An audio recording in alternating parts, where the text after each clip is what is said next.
Hello and welcome to Bay 1, this is Maraxi, and today we're recording part 6 of the Introduction to Robocraft series, or at least I think it's part 6. And I'm going to try to cover some of the basics of how to earn RP. Um, Here on the screen I've got, well actually let's go back to this, I've got a vertical design hoverbot. It doesn't fly or anything, although with the number of thrusters I wouldn't be surprised if I could get into the air. Um, but really, this is just designed for speed more than anything else. It's got, what is it, 5 Tier 1S top cannons and 1 T1, mostly because I just haven't bought another one. But let's get into the queue. One of the most important things about earning RP in Robocraft is having the robot in the highest possible tier that you can get into. In this example, I'm not using the most efficient design for income because I'm not that concerned myself, but in reality, at level 6, I should be able to get into tier 3 or tier 4 with the amount of blocks that we have.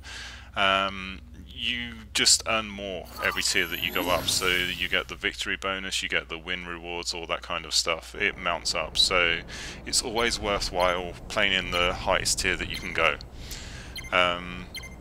But also there are a few things you can do when in the game just to help improve how well you score. Obviously getting kills is going to be the easiest way to earn RP. But something I like to do using speed is actually go to the enemy base initially. Hopefully there will be no one there defending, and just getting 1 bar of a cap. It can help pull the enemy team back away from the main fight because someone has to go and defend. And from that, it then gives your team more of an opportunity to win. You get bigger bonuses for winning. So that's one of the things I like to do, and there's some people there. Let's take some pot shots as we go past.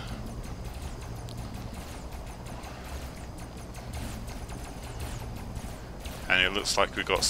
oh, there's a bot there. Well, they'll be getting reported.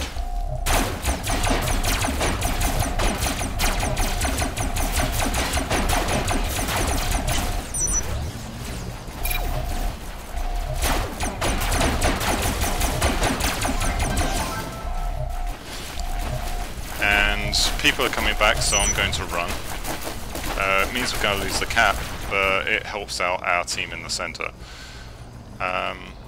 You know, if I was in a more durable bot, I would stay for, you know, just to complete the first bar, but we're not going to do that in this case. So a lot of it really comes down to what can you do to help your team win. It's not just about being in the stand-up fights.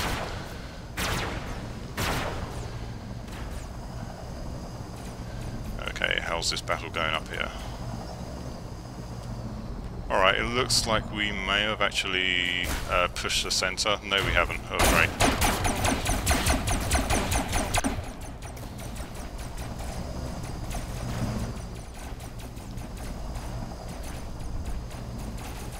Here we go, let's see if I can just aid on.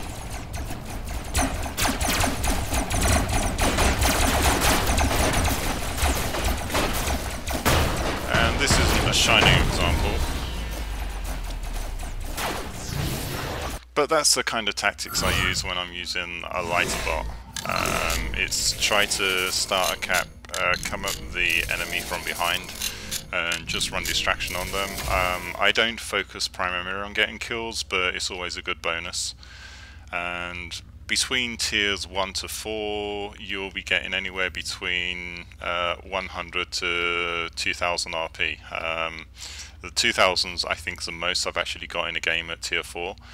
Between tiers 5 to 7, you will get anywhere between 2 to 6,000. It depends again on how well you do in a game. And from 7 till 10, oh sorry, 8 till 10, you'll get anywhere from 2,000 to up to 15,000. It really depends on how you do within the game. The problem you've got if you go to tier 8 to 10 is that you can have very, very long wait times between games. So as much as you think, okay, we're going to earn loads of RP by playing in the highest tier that you can get to, that's not necessarily going to be the case. You can actually earn more RP by playing a tier 7 game repeatedly, and in the time that it would have taken just to get into one tier 8 or tier 10 game, you could have played 2 or 3 tier 7 games, and that's a hell of a lot more RP that you've actually earned. So that's probably the biggest tip that I can give, is that you get to tier 7, stay at tier 7. It's not worth running up to tier 10 unless you've seriously got the amount of money to build a straight out tier 10 bot. You will just earn more staying in the 5 to 7 bracket. 1 to 4 is really just build the biggest bot you can until you get to tier 7. That's what it comes down to.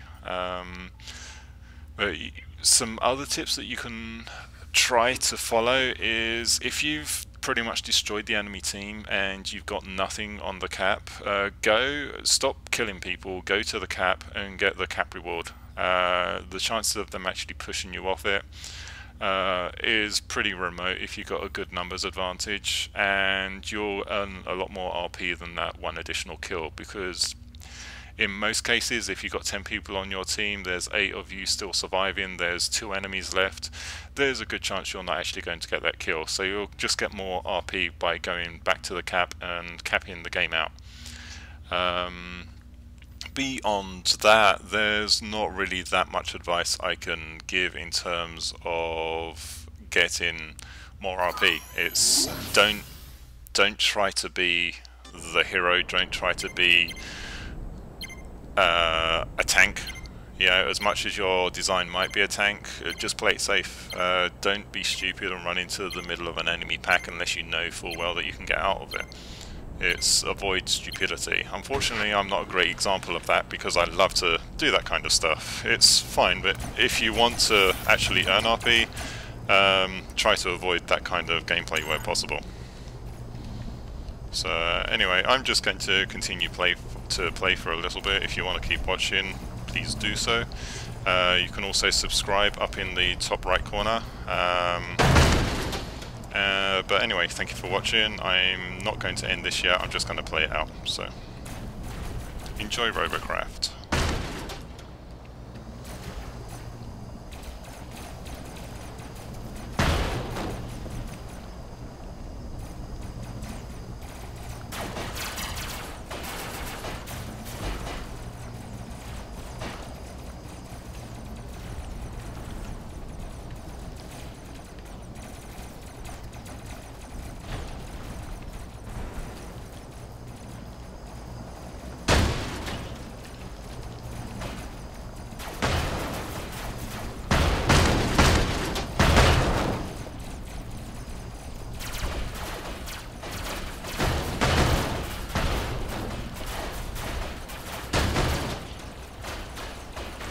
This is a shining example of how not to fly a robot, or pilot a hovercraft anyway.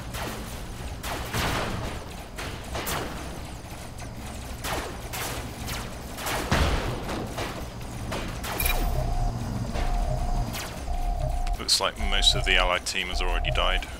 Let's see if I can get 1 point on the cap. I'm not really going to contribute much, my bot's not strong enough. Once the 1 point goes through, I'm just going to go and see if I can assassinate anyone.